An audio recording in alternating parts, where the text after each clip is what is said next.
Memórias Póstumas de Brás Cubas, nós estamos no capítulo 116, intitulado Filosofia das Folhas Velhas. Fiquei tão triste com o fim do último capítulo, que estava capaz de não escrever este. Descansar um pouco, purgar o espírito da melancolia que o empacha. Empacha que empanturra, né? Enche extremamente. Então o espírito dele está empanturrado de melancolia. Purgar o espírito da melancolia que o empacha e continuar depois. Mas não quero perder tempo. A partida de Virgília deu-me uma amostra da viuvez. Nos primeiros dias meti-me em casa a fisgar moscas, como o Domiciano, se não mente o Suetônio. Domiciano, nós estamos falando de um dos Césares, né?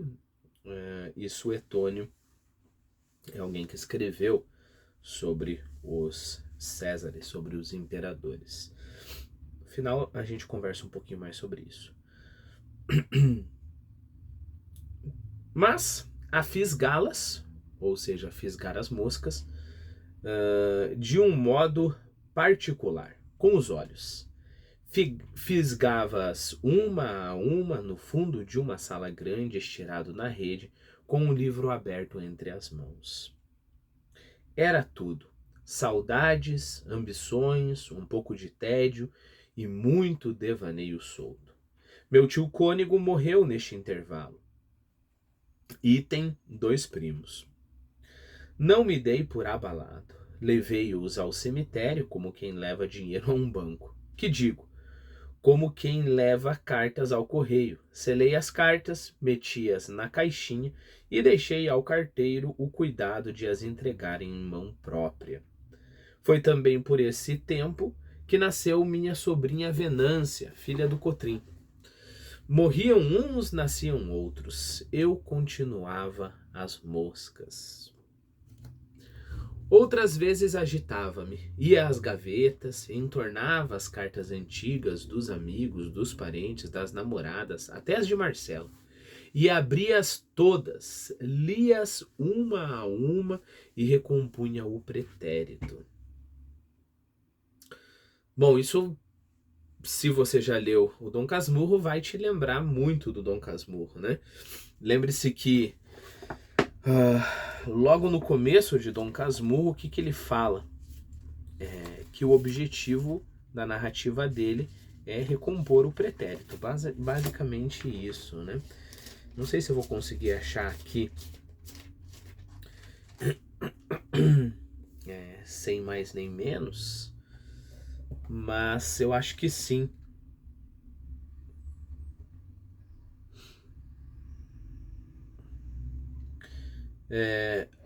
Veja, capítulo 2 do Dom Casmurro. Foi então que os bustos pintados nas paredes entraram a falar-me e a dizer-me que, uma vez que eles não alcançaram reconstituir-me os tempos idos, pegasse da pena e contasse alguns.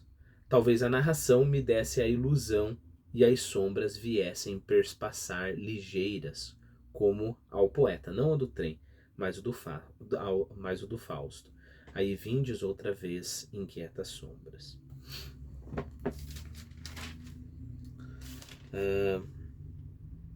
Bom, e aí vai ter uma outra parte, eu acho que é no final do Dom Casmurro, que ele vai falar que meu fim evidente era atar as duas partes da vida, né? Então perceba, é justamente nesse sentimento melancólico, mais ou menos depressivo, né? Mais ou menos não tendo objetivo de vida ou não tendo objetivo de vida que o Brás Cubas está aqui agora. Como o humor do Dom Casmurro, né? Não é à toa, se você já leu esses dois livros, não é à toa que volta e meia você identifica esses dois, né? Os dois se parecem muito. Os dois livros também se parecem muito, né? Cheio de digressões, livros de defunto. Um é defunto vivo, que vive lá isolado na sua chácara. O outro, defunto de fato, né? Bom, voltando. Então ele abria todas as cartas, lia as umas e as outras e recompunha o pretérito, o passado. Leitor ignaro, ou seja, ignorante. Se não guardas as cartas da juventude, não conhecerás um dia a filosofia das folhas velhas. Não, não gostarás o prazer de ver-te ao longe, na penumbra, com um chapéu de 3 bicos, botas de 7 léguas e longas barbas assírias, a bailar ao som de uma gaita anacreôntica. Guarda as cartas da juventude. Bom, repare o seguinte, como assim, né? Se não guarda as cartas da juventude, não conhecerás um dia a filosofia das folhas velhas. Não gostarás o prazer, quer dizer, não desfrutará do prazer, né? De ver-te ao longe, na penumbra, com um chapéu de 3 bicos, bota de 7 léguas e longas barbas assírias. O que tem a ver isso? O que tem a ver o chapéu de 3 bicos, a bota de 7 léguas, as barbas assírias e você bailando ao som de de uma gaita anacreôntica? Anacreonte foi um poeta lírico que viveu de 563 a 478 a.C. Chegaram fragmentos até nós, mas é importante que ele foi imitado por toda a antiguidade, né? Então, quando a gente fala de música lírica, nós estamos falando de Anacreonte. Perceba, é um modo de você se ver, de você viver a tua vida como uma grande ficção.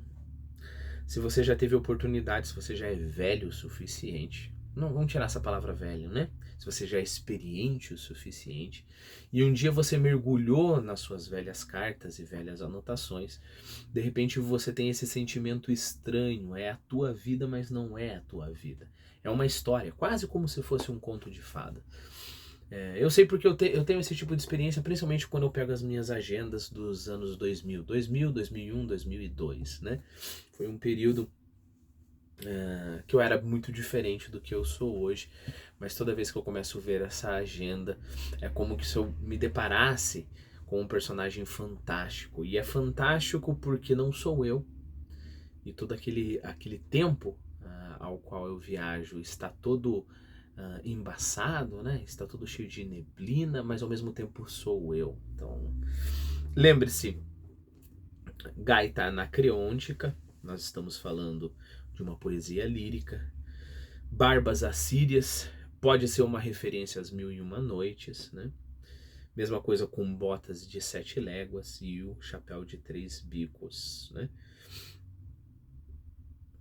Ou, se te não apraz o chapéu de 3 bicos, empregarei a locação de um velho marujo, a locução de um velho marujo, familiar da casa de Cotrim. Direi que se guardares as cartas da juventude, acharás ocasião de cantar uma saudade. Parece que os nossos marujos dão esse nome às cantigas de terra entoadas no alto mar. Cantar uma saudade, então, é cantar uma coisa que tem a ver com terra, mas você está no mar. Como expressão poética, é o que se pode exigir mais triste. Pensei que seria existir, mas não. Como expressão poética, é o que se pode exigir mais triste. Capítulo terminado. Deixa eu só ler algo para você, né? Suetônio, ele viveu de 69 a 141 depois de Cristo, e a sua obra mais importante, a obra que Machado de Assis sempre se refere, é a Vida dos 12 Césares, né? E aí tem uma parte que ele fala sobre o Domiciliano. A propósito, Domiciliano foi imperador de 81 a 96, e fala que o Domiciliano ficava lá caçando moscas com um estilete pontudo, né? Então tinha toda uma técnica lá de vagabundear, né? Deixa eu ver se ficou alguma coisa para trás.